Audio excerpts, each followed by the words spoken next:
It's been 500-year success story. This is a media form that endures, that always operates. You don't need to update the operating system. If you're leasing it, you don't suddenly lose access if the rights change. It's an incredibly durable format that people have lots of powerful feelings about. And I think that, for example, people in the gift giving segment, it's about 61% female who are buying books as gifts for others. And it's a very transferable, it's not like a screwdriver or a plate. It's a thing that's vested with all kinds of emotion and even hope or aspiration for kids. There's just so many different feelings people have around books. Welcome to the Stark Reflections on Writing and Publishing podcast. There has never been a better time for writers. More information, options, and opportunities are available to you, but navigating these requires insight. Join Mark Leslie Lefebvre as he draws upon more than a quarter century of experience as a writer, a bookseller, and a trusted book industry consultant to explore and reflect on the writing and publishing landscape to help you make informed choices on your writer journey.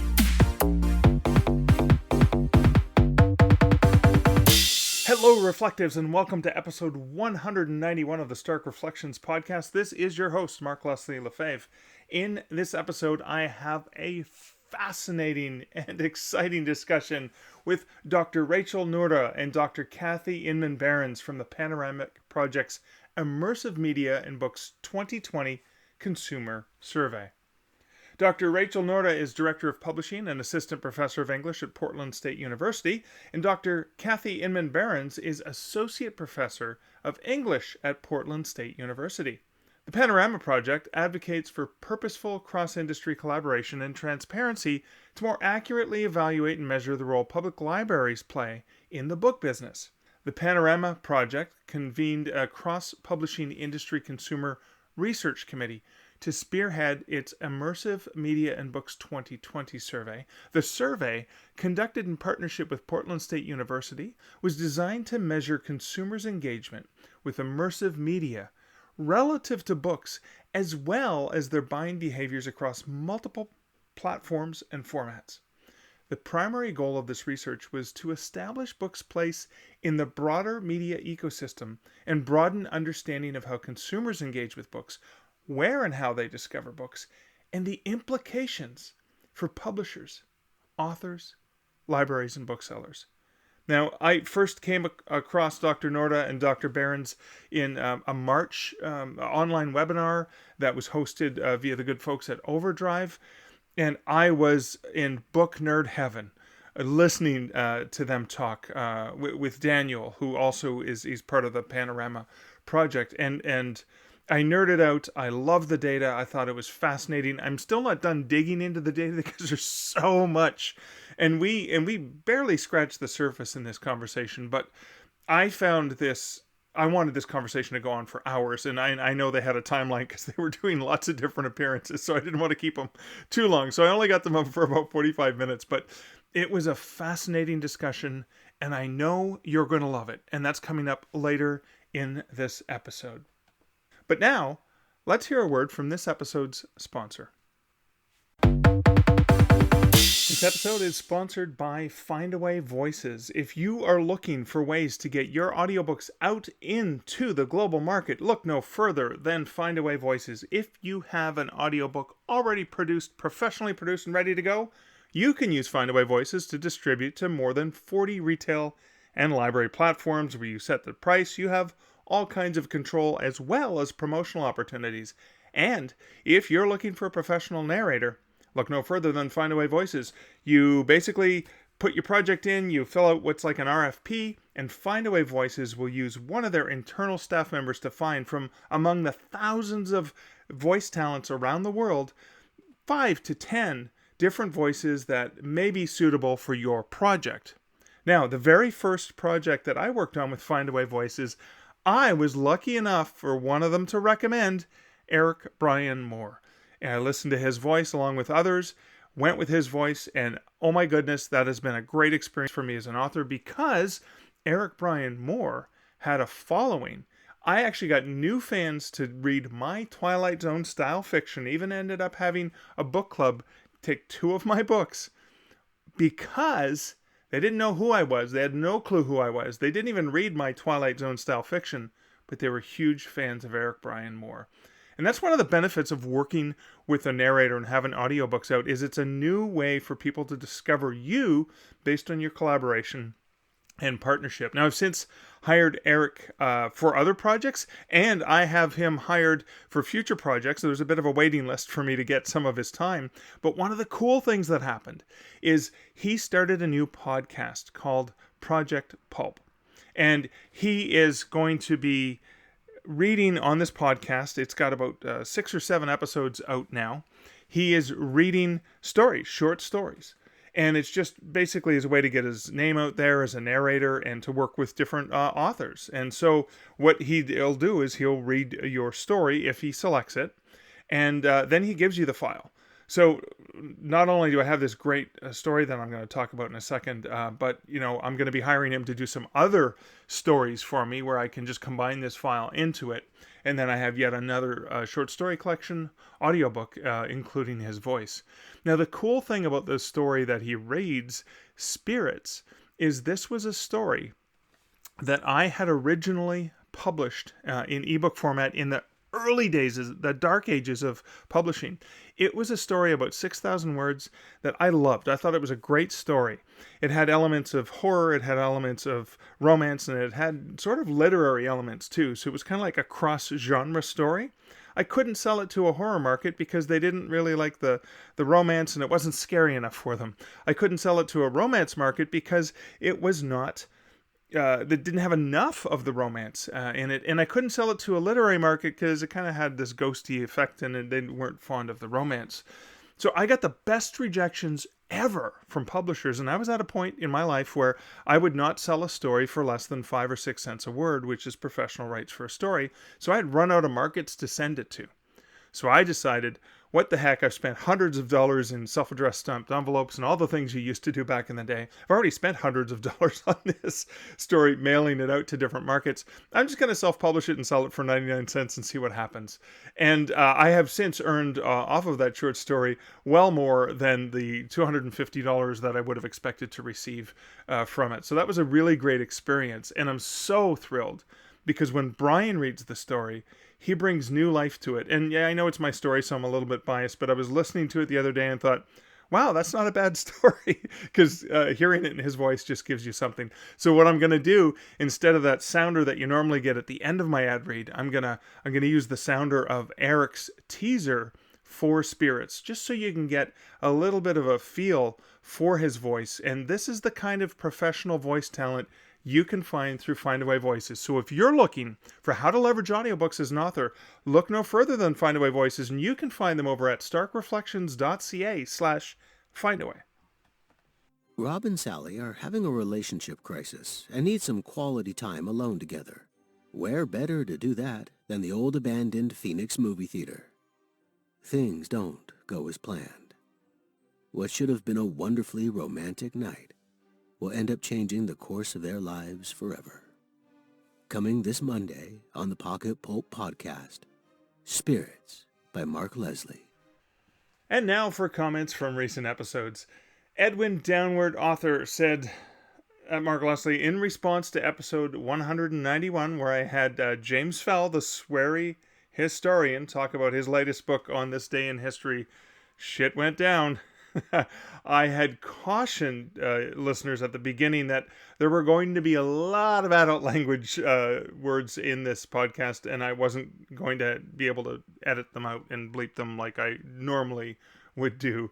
And so Edwin said on Twitter, no worries about the language issue with this latest episode. I also listened to @AuthorRebelPod, which is the Rebel Author podcast with the awesome Sasha Black. And then he used #blatant shout out. Yeah, I do love that there's no censor when Sasha does her podcast. It's very authentic. It's very much on brand with the rebel author. Of course, I've tried to keep the adult language out of this podcast, but thanks for that call out, Edwin. I really appreciate that. And it looks like Katie Mack has gotten caught up on some recent episodes, that or she was batching her comments. So Katie said for episode 189, this was Rod Carley from Stage to Page and Back to Stage. Katie said, I had a similar experience about getting the AstraZeneca vaccine. Now, Katie's referring to, I think in my personal update, I was talking about getting knocked on my butt from the vaccine. And she relays getting last minute waiting list, getting her shot immediately. And she also then continues to say, quote, I was fortunate to be one of the 50% that has no significant reaction. Huzzah! End quote. Thanks, Katie. Liz had the same experience. So my partner Liz had the Pfizer vaccination on Friday last week, and absolutely no side effects except for a sore arm. So I guess I was just suffering like man flu or something like that. So for episode 188, Katie said, 188 is a gritty and realistic adoption and publishing journey with Denise Masser. Katie said, love the explanation for the changed name. And then she's talking about the logistics of the agent, Denise's agent, wanting to change the name of the book. And she says, you're right, Mark, Matched is a great title for those who are already in the know about adoption, but maybe not so much for the rest of readership. And that's an important business aspect. I'm glad you picked up on that, Katie. Katie goes on to say, I really appreciated both your and Denise's honesty in this episode. On my side as a listener, it felt like you both took some emotional risks, though maybe that's just a holdover from the old cultural assumptions about adoption as deep, dark, and secretive. You both seem quite delighted to find someone who shared your experiences. And yeah, thank you, Katie. You know, that was the first time Denise and I had ever spoken. Our mutual friend Julie wanted to introduce us for the longest time, and I got off the call with Denise and said, "Oh my God, Julie, Denise is awesome. She is an amazing person.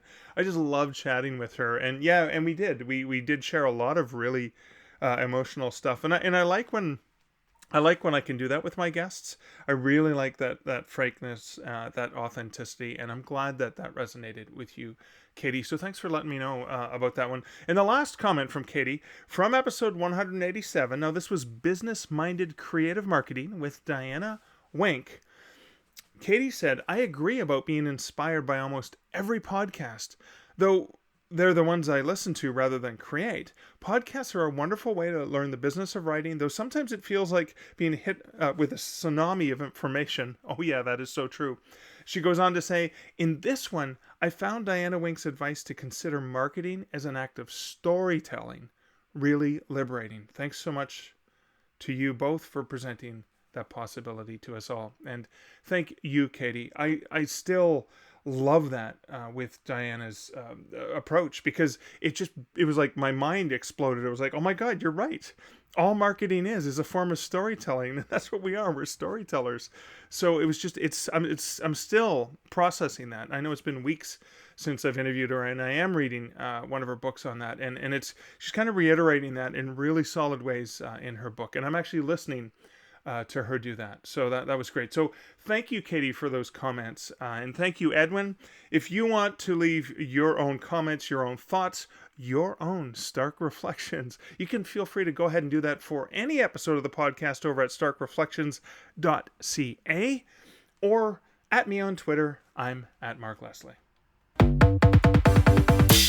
And now for a personal update.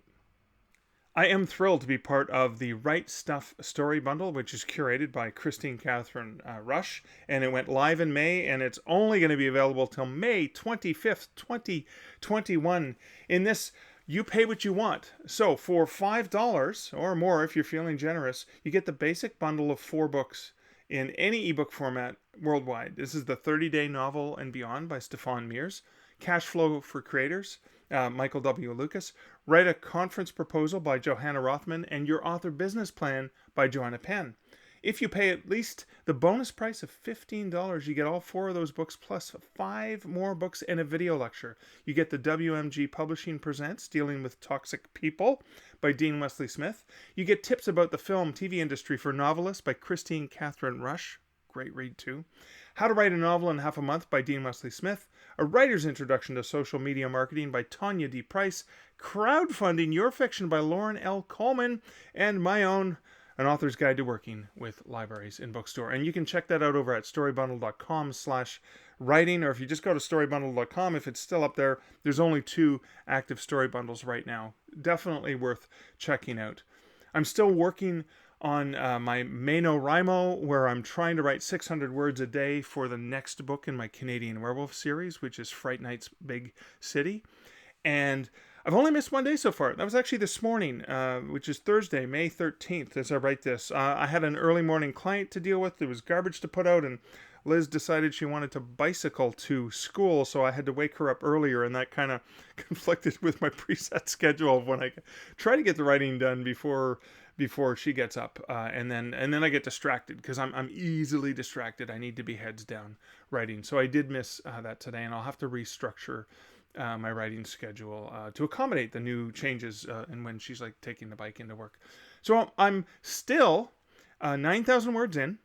I only need another 75,000, maybe 80,000 words to add to that to get the first draft of that book done, and I'm hoping that maybe by towards the end of May, maybe the middle of June, I'll actually have that done so I can kind of put it aside for a bit, then come back to rewrites and edits and all of those great things. But in the meantime, this week I received another glowing review of Fear and Longing in Los Angeles. And this was done on Scribbleworth's reviews. And I just have to share this because I'm just so pleased that it resonated with this reviewer. He says, this book and author isn't just something that you read and let go. No, the book has substance. It has life-changing messages well woven into it. It has reach and grip.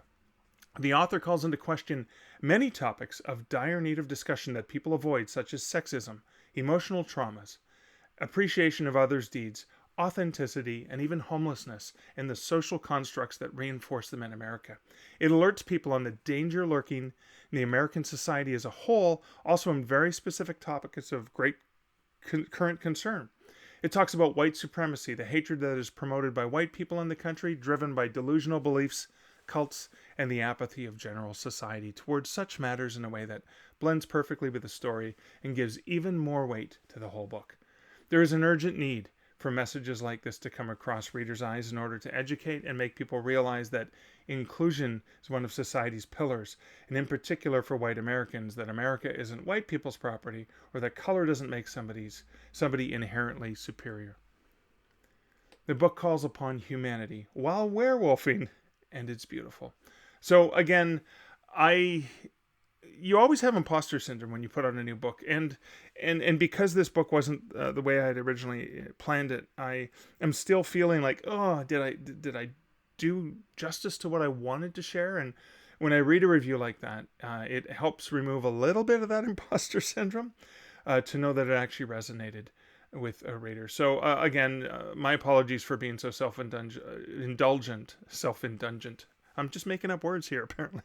My apologies for being so self-indulgent, but I did want to share that because I know that's something that affects writers out there. Is we have that imposter syndrome, and we think, oh, the next book, they're going to find out I'm a fraud. They're going to realize I'm no good and I don't know what I'm doing. But when you connect with the right readers and they actually see what it was that you had in your heart when you were trying to express that story, that's a really good feeling. And I find that motivating to know that I've connected with readers in a way that it stuck with them, because the next book, Fright Night's Big City, delves right back into that white supremacist hate group that Michael is going to have to face again, because they're not going to let him get away. And they're not going to, they're going to continue to push forward. And so I'm exploring that, and I'm exploring the love relationship between Michael and Lex, and of course the awkward love triangle when he returns back home to Gail, the ex-girlfriend who had dumped him. I'm having a lot of fun. I'm having a lot of fun with the awkwardness of that situation, and how they're going to have no choice but to all work together to if they want to defeat this group. Anyways, that's it for my self-indulgent personal update. Let's get right on to this fascinating book chat with Dr. Noorda and Dr. Berens. Dr. Noorda, Dr. Berens, welcome to the Stark Reflections podcast. We're so happy to be here with you, Mark. Thank you, Mark. So I'm so excited to share the research that you have been doing, but let's start off with giving my listeners a bit of a background before we jump into the Panorama project. A bit of a background on the two of you and your involvement in all things sort of bookish. Sure, I can jump in first, if that's Thank okay, you. Kathy.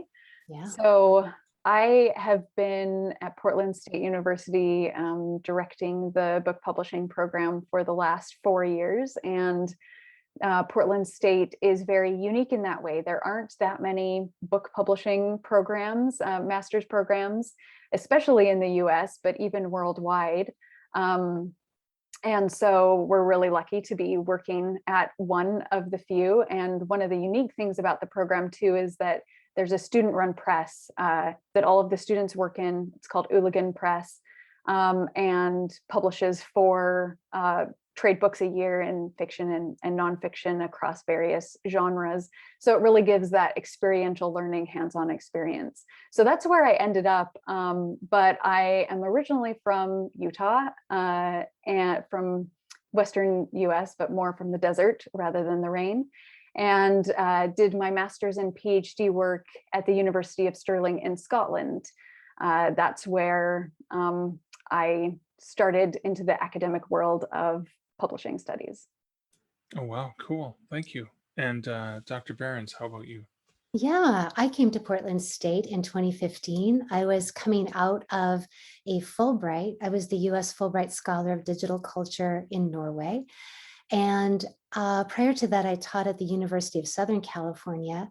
I was part of the Annenberg Innovation Lab. And so I've been thinking about the places where digital platforms and books meet for quite a long time. I've been working in some open access publishing in the digital humanities. And I've been involved with the first publication of the Modern Languages Association called Digital Pedagogy in the Humanities. And it was a 10-year process of getting this mammoth work off the ground. There are 4 editors of that project, and I was a contributor to it. So for me, part of my passion about books started when I was an undergraduate at Tufts, and I was an intern at the Atlantic Monthly with the fiction editor, C. Michael Curtis. And then I got my PhD in English at Berkeley. So I've kind of ambled around many different parts of literature and little forays into interactive games and things like that. So that's my background. This is okay. So this is fascinating because I'm gonna potentially draw some parallels or some connectivity. So Hooligan Press, which was the press, the university press that's doing trade publications or academic? Trade publications, yes. So it's based in the trade university, but not a university press in the same sense that others are. Mhm. Right. Okay, so it was actually an approachable text. It didn't have to be a scholarly Exactly. reader. Oh.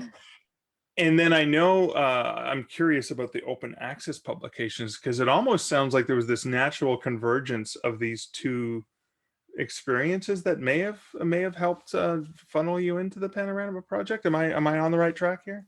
Well, they're discrete, but I would say that the experience of Hooligan being a lab where students are getting hands-on experience working with digital tools is actually a feminist experience. We have a lot of women and female identifying people who work at our press.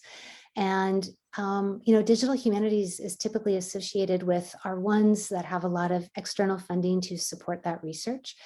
And this is a place where people can roll up their sleeves and get lots of not just digital experience, but critique and interesting academic vantage on those things. So I'm not sure that there's a point of convergence so much as parallel play. Oh yeah, maybe. I would say that one of the ways that our work and our research kind of with Hooligan and teaching funnels then into the project with Panorama has been that we are always equipping graduate students to write and think about research in book publishing. And obviously we do book publishing research ourselves, but there isn't a lot of book publishing research out there, especially data that isn't proprietary, that isn't behind some sort of paywall, including BookScan and, some of the big ones, BookNet in Canada, so that was one of the things that kind of had the wheels in our heads turning and had us thinking about this type of project, is that we have the skills and the interest to gather and analyze this data and think about, publishing and what's happening pre and during COVID. But this sort of data isn't usually the thing that's available to the industry, and that causes all sorts of problems. It means that we're rarely talking from the same place, authors, publishers, because everyone has maybe their own pieces of data that they're using, but it's caused huge tensions between publishers and libraries, for example, and authors and publishers and all sorts of things. Wow. So what the Panorama project addresses quite a bit of that. How and when did that start? Yeah, well, Panorama has undergone some leadership changes. At the time when we first started the project, Gila Charles Gonzalez, who is now with Library Pass, which is a subscription service for libraries for digital comics. But at the time, he was the lead of Panorama Project, and he is the one who first began having conversations with us. We were able to meet him at the Pub West conference, which was in Portland that year. So, make some great connections and just start talking to him. Panorama very much is focused on research and on supporting research, particularly research that has some sort of touch point that touches upon libraries in some way. So although libraries weren't going to be the sole focus of our study, we wanted to make sure that they were included. And so, yeah, the great thing about Panorama is that they really helped to get the team together, to assemble the committee that could help us really in doing peer review of the research questions and to offer that cross-industry view, because they came from all sorts of perspectives, from author perspectives, from publisher perspectives, distributor, Supply chain. Yeah, definitely. Some kind of hybrid publisher author spaces, and all of their feedback was really useful to help create a balanced thing in the end. So you talked about earlier, you'd mentioned, a lot of the data was proprietary. And so a couple of things I really liked about this project when I first was lucky enough to to have watched a presentation you did, was that it was open, it was available for everyone, it was free, right? So for consumption. But the other thing that I thought was really valuable was the perspective that you took was from the experience of the reader interacting with the media, as opposed to it wasn't Yeah. about the logistics of publishing and all of that stuff. It was about what is this really? Why is this whole industry here? Well, the key Right? term that we implemented is engagement with books, because we realized that if we focused only on sales or only on reading or checking books out, then we were missing a lot of behaviors that people engage with books, including giving them as gifts or consulting them in a very partial way, like looking at one recipe in a book or one entry in a travel guide. So we wanted to be able to capture how people use books at work and at school as well. So not only for entertainment and leisure. So we were really casting a wide net. And when we had a screener question on our survey, which was, have you engaged with one book in the last 12 months? And people who answered yes to that then went on to answer all the rest of our questions, or the ones that were relevant to them. But people who said no didn't respond to our survey. So I have to follow up with that because I'm always curious about how few people actually engage with books. So do you have stats on how many people, like Said was it no. 1 in 4 that actually did engage in a book in the last year, which is some of the stats I remember seeing previously? So, I mean, according to, we looked at two pieces of data. One was a Pew Research study from 2019, and another one was data that Overdrive has about readers. And so from Overdrive's estimate, it's about 80% of the US that have read a book in the last year. And according to the 80% Pew, have, yes. And Pew Whoa. study, 75%. Yeah. Okay, so it's a lot higher than I expected. I thought it would be closer to fewer people reading actual or engaging with books. Mhm. Wow, so the future is more optimistic then. Sorry, this book You know, nerd. I mean, books are, it's been 500-year success story. You know, this is a media form that endures, that always operates. You don't need to update the operating system. You know, if you're leasing it, you don't suddenly lose access if the rights change. I mean, it's an incredibly durable format that people have lots of powerful feelings about. And I think that, I mean, for example, people in the gift giving segment, you know, it's about 61% female who are buying books as gifts for others. And it's a very transferable,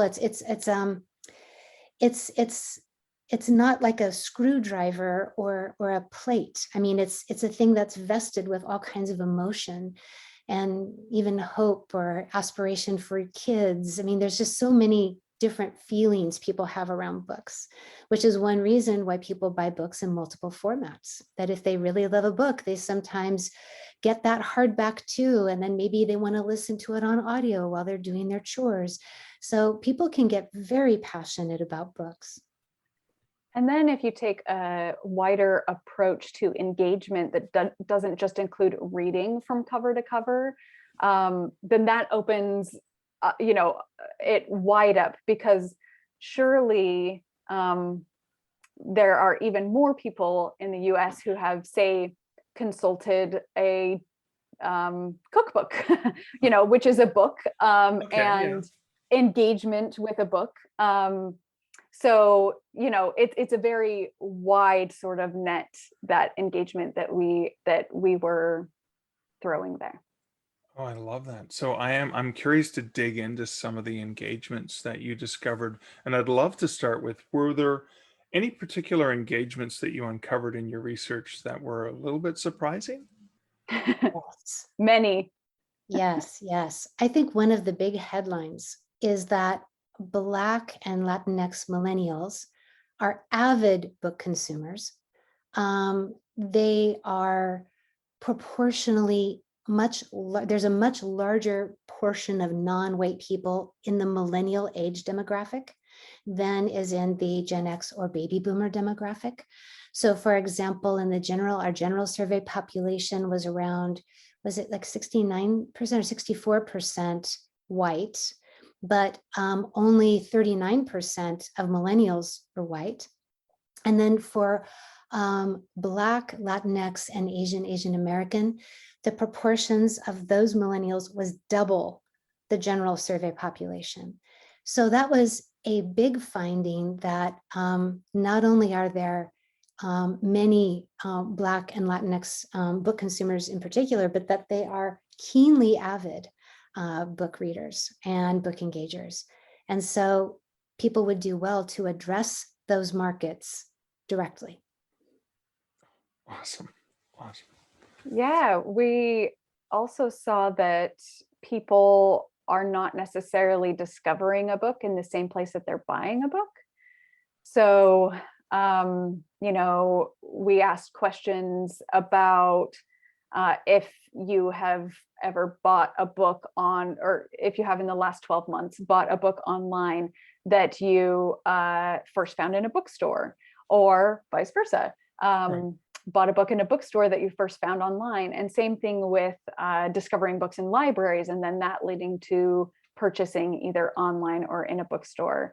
And So what's interesting is for online to physical bookstore and bookstore to online, they're actually about equivalent percentages, about 44% for both. Really? Yeah, so we all talk about how independent bookstores are showrooms for Amazon, and how this problem of people using the bookstore experience and going in, but then going and finding it cheaper online and just buying it there after they've had that whole browsing thing. But there's also discovery happening in the other direction. So that's just an interesting thing, for authors, for publishers, for everyone really to keep in mind, is that discovery and purchasing aren't necessarily happening in the same place. I love that, having been an independent bookseller and being panicked about that. Mhm. So I love that idea, because so the idea then is that the discoverability and the purchase may be disconnected, that they're not happening in the same place. So it's okay to be discovered in as many places as possible, because that will open up sales in as many places as possible, probably, right? Like, Right. I mean, we'd love yeah. to have more research and more data about that in between space of like, okay, in between the discovery and the buying, that network of stuff that is happening, that is going on, what is that? But there's obviously still more work to do. But yes, you've characterized that just right. And 20% of the time, I mean, the largest category for discovery is recommendations from friends, but that's only 20%. So that is to say 80% of the time, people are finding books not from their friends, but in other means. And I mean, the challenge is that people are generally not aware of how many touch points they've engaged. Like, how many times, I mean, I know in marketing, generally the theory is like, well, a person needs 6 touch points in order to then complete a transaction. But we can't really capture data about that because people are largely unaware of their own discovery process. For example, only 3% of our population, the general survey population, indicated that algorithms were their preferred way of finding books. But we know that algorithms are much more involved in how we find books and how we engage online. In other words, algorithms are far more agentic than people are aware of. Wow. Well, that is both the beauty and the difficulty about a consumer behavior survey. You had mentioned earlier, Mark, that it's so great to kind of hear it from the reader's perspective. And that's what a consumer behavior study offers, is to be able to look at it from their perspective and to get more of the why behind the data, beyond just sales data. But the downside to that is that there is a lot that happens with purchasing behavior that we as consumers are not aware of, that kind of goes on behind the scenes, that's still important, like Kathi was talking about with algorithms, but that we are not as aware of is important as consumers.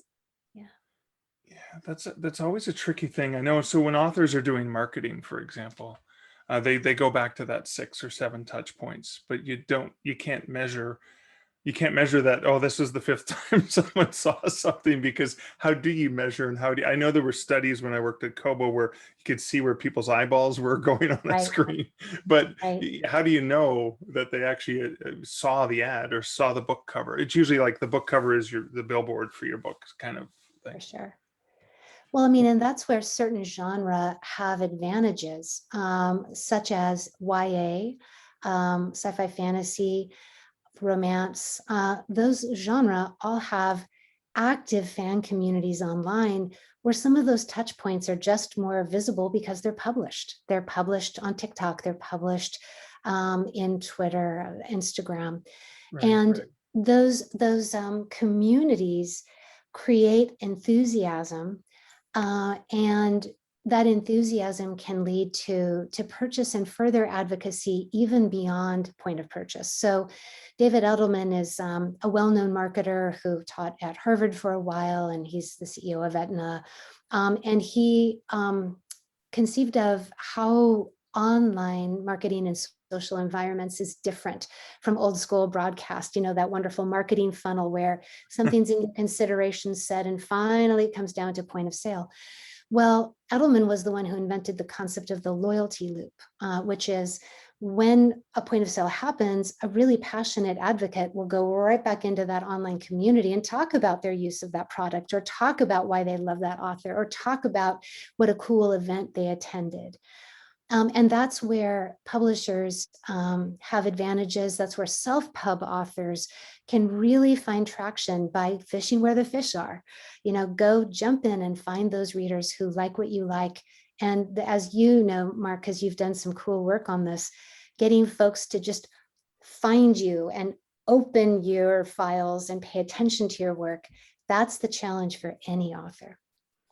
Wow. And this is so fascinating because the studies you have and that you've done are available for free for anyone to access, which is phenomenal. Where would you recommend if an author was looking to try to understand how do I get engagement? Where would they start with the summary report, or how would where would they? Because there's a lot to digest. A great question.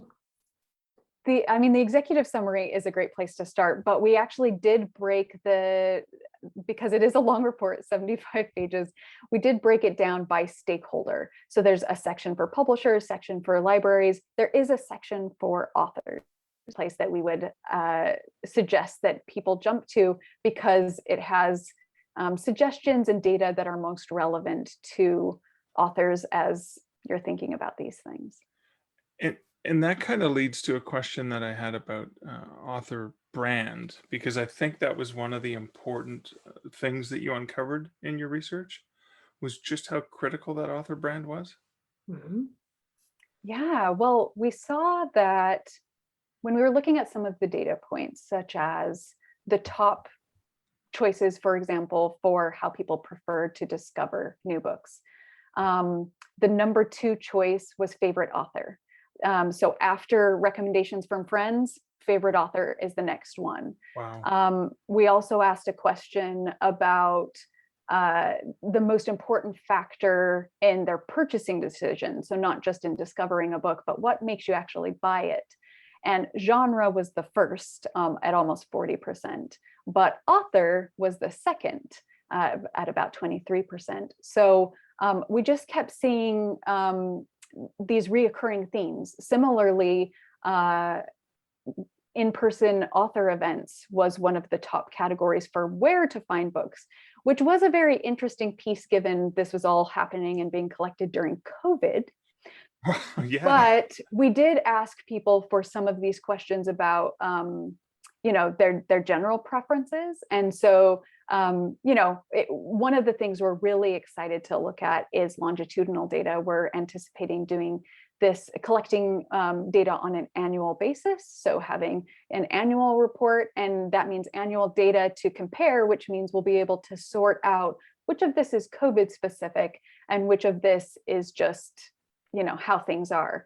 So that'll be really good to look at to see, how much was maybe people being nostalgic for the in-person events that weren't happening, or that sort of thing. But that was one of the top categories there too. So clearly in the how and the where of discovery, and also the important factors in book purchase, like people are thinking about authors. That is what they are considering. So that's what we mean by really think about your author brand is, that's what consumers are thinking about.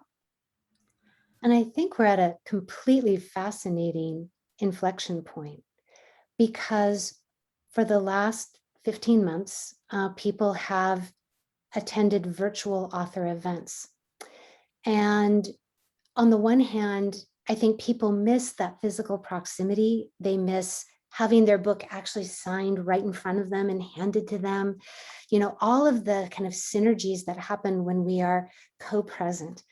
However, we are also excited about being able to attend a book event thousands of miles from where you live, or even, I'm not feeling great tonight, I'm just going to attend this book event from home. So maybe if I were an author, I'd be thinking on the go forward, any live event I do, I want to see if I can have a pal live stream it, through any of the social media services, because at this point, I think people are expecting some kind of online access. And so, I mean, that isn't a super hard thing. That's an easy technique that any author could incorporate into their practice. Oh, I'm so glad you mentioned that. When I was at the bookstore at McMaster University, we had done events through 2007 through 2009, and we were live streaming because we had limited space. There were only 30 seats, and we knew that some of the authors we brought in had fans around the world. And again, we maybe only had 30, 50 people watching it online, and we had the author who'd like, okay, if you order it, we'll get them to sign it and they'll ship it to you. But yeah, I'm so glad you mentioned that, because it almost felt like it was ahead of its time. Yes. Now the world's ready, because I got Michael Connolly. I've seen him in person numerous events because I've been lucky enough to be in the right place at the right time. But I just got to watch him and Titus Welliver, who plays Bosch in the Amazon Prime TV series, in conversation at a UK based conference, which I wouldn't not be able to go to because it was too far away. But I got to watch them live just between a meeting and lunch. All I had to do was come sit here, maybe eat my sandwich and watch this beautiful event that I would not have had a chance to get to. So that's interesting how it opens that up too, right? Absolutely. And I mean, what you need to think too is that as millennials and then Gen Z age, these are people who are mobile first. They are going to expect that they can have access digitally. And we know that they're very avid book engagers. So there's an appetite. Like, I think the more that the authorial practice can meet people where they live, which is online, and on their mobile phones, the more success they're going to have, both in terms of sales, but in terms of brand growth and recognition. It's funny when you were talking about author brand and genre, I kept thinking back to I like cozy mysteries. Therefore, if you like cozy mysteries and we're talking about cozy mysteries, I'm going to tell you my favorite author. You're going to tell me your favorite author. And then all of a sudden a swap's going to happen and we're going to both discover new. So it's this it seems like a combination of author brand and genre that really is powerful. Because as you said, those are the two highest reasons why people decide to get a book, I think. Yes. Wow, so much for authors to unpack and make sure that, and that's a newsletter swap thing, I think, where, if I have an urban fantasy series and I know that people like, werewolf stories, and I'm not, my next book's not coming out until December, therefore, Yeah. I'm going to recommend other ones that I think you might like in the meantime, and that community can probably really help, because my readers will then be sated because I can't write enough to keep up with them. 100%. Jane Friedman, in her book, The Business of Being a Writer, talks about literary citizenship. And what you're talking about is being a good citizen, because it takes a while to write books, even for some of the incredibly prolific genre authors who pound out thousands of words a day. Still, it takes time. And so when you have your pals shouting out when you shout out your pals' books, when it comes your turn, you receive the shout out. And so in a way, it's like you're all collaborating in sustaining and feeding a fan community. Similarly, in being part of a community with authors, that it's also a chance to, one of the things that our data shows is just how many ways and how book engagers are connecting via libraries, fan fiction, free little libraries. There's just a multitude of kind of spaces online and offline that they're doing things in bookstores, and so all of those would also be good to be thinking about in this literary citizenship, to be, as an author, having relationships with, going back to the, if you do have an in-person event and you're also streaming it, then you're partnering with a bookstore or a library to do that. And that's connecting you within that community. All of that is very good. Oh my God. Thank you both so much for such insightful. I'm walking away from this even more excited to keep digging in the data and create calls to action. Where can my listeners find out more about what you guys are doing in the Panorama project? It's a very easy URL, panoramaproject.org, and you will find a link to the Immersive Media report, Immersive Media and Books 2020 report. And you can go in and slice and dice that data. Like, let's say you want to think about reaching local readers. Well, we even have regional data about how people prefer to learn about books. Do they prefer librarian recommendations or bookseller recommendations? Like, those things are very regionally inflected. So for example, the Northeast is the highest rank for bookseller recommendation, and the Midwest is the highest rank for librarian recommendation. Wow. Yeah. And then it's like some regions are more inclined to being able to bring family to their events, like being friends and family in the Southwest. Like that's a bigger finding. So, thinking about where you are and who your readers are locally, you can find some data that will help you strategize. Wow. That is amazing. There is also a short report. I mean, there's so much great granular data in the big report. So we most prefer that you go and dig into that.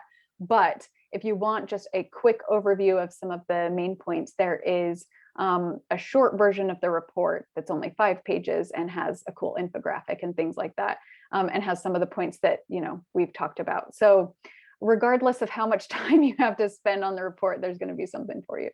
Oh, awesome. And I trust that because you plan on doing like perennial like updates, that somebody could go and sign up to be notified when your next reports become available.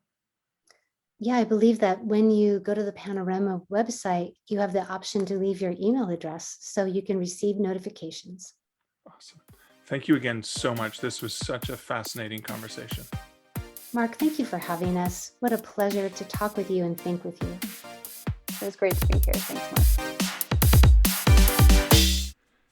So one of the things I was really excited about in this conversation was when Dr. Berens talked about the books being a 500 plus year business, and it's the consistent relevancy of books. Now we know that books have changed formats over time, from scrolls to, well, maybe from carved tablets to scrolls to Gutenberg inventing the printing press, which is basically hardcovers, and then the invention of mass market and even trade paperback, which when I started in bookselling in the early 90s was rare. It was only literary titles that were trade paperbacks. Or trade paperbacks would be the version of book that would be sent from a hardcover because it was cheaper to produce as an advanced reader copy that we would often receive as booksellers because it used the same plates. And obviously ebook and audiobook and all the formats. So the book itself has been just a consistent entity in all of its guises for hundreds and hundreds of years. I reflect back to something somebody tweeted at an early BookNet Canada conference I was at and I say early in terms of the ebook revolution. This was probably 2007, 2009, somewhere in there, as ebooks were just coming out. And people were decrying, oh no, the death of the book yet again. And it was one of those tweets that said the book didn't die, it just had babies. And again, that was that was an eye-opening way of looking at what ebooks were. They were yet another format for us to enjoy this glorious, marvelous thing that we love, that changes lives. And so that was really important. The other thing is just in general, the research that they've done, and we only delved into it a little bit, but just really understanding the the engagement experience, and understanding that engagement with books does not necessarily mean reading and does not necessarily mean buying. So if you're engaging with a cookbook or any other sort of reference book, you may not actually consider it reading, but you just go back and consult it. And that's a different experience. Or when you're purchasing a gift as a book, that's a different experience in which you're engaging with a book, but you're not necessarily reading it. So that's something that's really important for us authors to consider, whether we're traditionally published, whether we're self-published. Now, when we're self-published, we have a little bit more leeway in terms of how we can provide content for people, because it's not in violation of our contracts, or we actually have control over the pricing or whatever that is. But looking at that genre and author brand is such a critical thing. Those are just two of the things that were called out in terms of what can you do to engage properly. By understanding your audience and understanding the way that people discover books and the way that people engage with books. So I'm going to share some links in the show notes at starkreflections.ca to the research. I'm also going to include more detailed snippets from the research over on patreon.com. And speaking of patreon.com, I've recently posted a few things. It was an open office hour that I had done at When Words Collide in August of 2020. And it's basically about 45 minutes of me just answering questions from a bunch of really awesome authors. That's in the audio feed, but also the video is there for those who prefer to watch the video of that chat, of us in our Hollywood Squares style Zoom windows. And with that, I want to say thank you to all the patrons of this podcast who support this podcast over on patreon.com/starkreflections, where for as little as $1, $3 or $5 a month, you get access to additional bonus content, including this bonus content I was speaking about, as well as other content that includes an ongoing series of reflections on other podcasts. But that's it for this reflection. That's it for this episode. If you want to support the podcast, you don't have to become a patron, although I do love you patrons. Thank you so much for your support.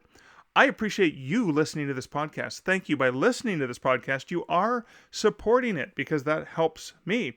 And if you want to help me further, you can leave a review over on the podcatcher of your choice, or better yet, share it with someone that you think would find value in the content in these Stark Reflections. So, as I said, that is it for this episode. Until next week and next episode, this is Mark Leslie Lefebvre wishing you great writing and good Stark Reflections. Thank you for listening to the Stark Reflections podcast. You can find show notes for each episode at starkreflections.ca.